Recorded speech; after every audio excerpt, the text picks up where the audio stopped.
Hey game makers! World building. Creating a fictional game universe. The places, people, and things in it, and how to make the player care for, love, and become totally immersed in your game's lore, citizens, and locations. Today I'll be talking about my experiences creating game worlds and the things I've learned over the years to better show off and immerse the player in them. Let's start! Setting. Where does your game take place? Is it a mystical fantasy world full of castles and monsters? An underground world filled to the brim with lovable characters? Maybe you're just a fish who lives underwater. Who knows? Before even beginning to work on a game, it's helpful to take some time to decide what kind of world you're actually intending to make. Some people start with their stories when making games. Some start with a neat mechanic in mind. And I'm sure some even start with the kind of world and environment they want to show off. As mentioned in my character creation video, for me, my starting point is always the characters. This is going to be their world. Usually, and quite comedically sometimes, you can throw your characters into any kind of world. Things like spin-offs take advantage of this fact. However, you want to show off their story, their lives. What sort of story do you have in mind for them? When thinking about your game's setting, here are some things to think about. What kind of places will they live? What sort of people will they meet in your world? Where will they visit? The kind of experience the player and the characters would get would be vastly different if they were, say, living in a war-infested medieval setting, compared to everyone's a happy high school student in modern-day Japan. So take some time to think about what kind of world you want your characters to live in, your story being told in, and what best fits the kind of game you want to make. Backstory. Okay, so chances are, your game's world didn't just poof into existence the day the player started it. Unless it did, which would be interesting, but usually not the case. I'm not saying go design a detailed timeline of the events that happened 1,000 years before the start of the game, or anything, but I would, however, say that it's quite helpful to have an idea of what happened in your world's past, regardless of how much of it actually ends up in the game. This is incredibly helpful if your game's story happens to, say, rely on some myth or prophecy that happened X thousand years ago. Now, my games, the Guy's Melody series, have a ton of world backstory.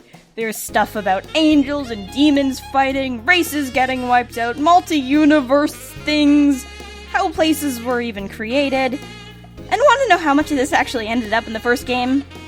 Around one cutscene, where a whole 1 or 2 points get explained for plot-relevant reasons. Things are sprinkled here and there, but only the things relevant to the game's story and characters actually made it in.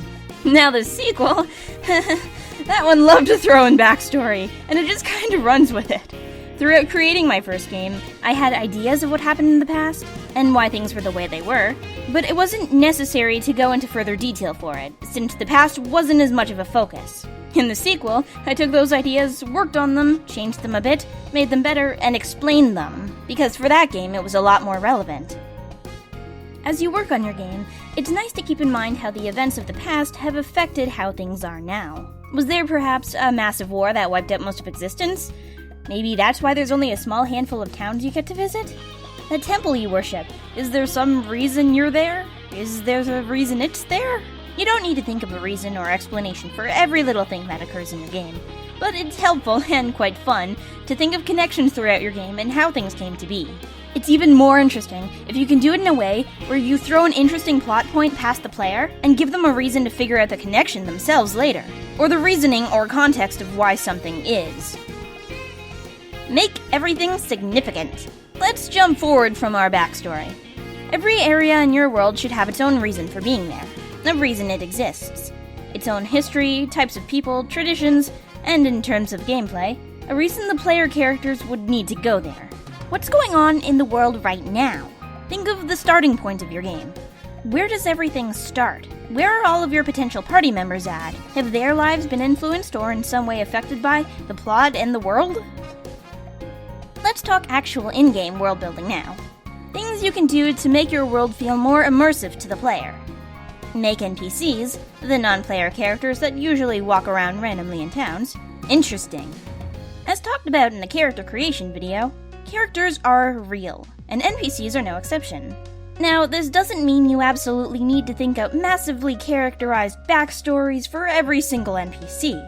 If you're using an entire world of NPCs, that would be absolutely nuts.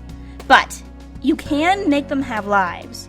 If you really, really need that welcome to my town NPC, maybe it's a kid getting paid to greet people into the town, instead of the NPC that gives you generic information like, something strange is happening at North Mountain. Add some character into it, like, something strange is happening at that darn mountain again. But we can do better.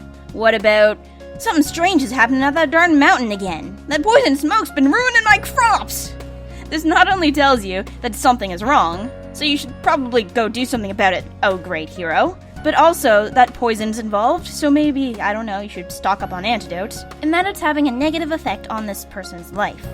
Now, that was just a quick example, and throwaway lines, that is the go here, do this, and other miscellaneous dialogue, is fine here and there. But you only get so much dialogue you can say in a game, so you might as well make it count where you can. I like to ask myself, does this line show characterization? Does this line help progress the plot? Does this line establish more of the world? Is this line so darn funny it just needs to be there? If I read this in a game, would I feel like it was worth being there? Avoid making every area look and feel the same way. Each area should bring something new to the player.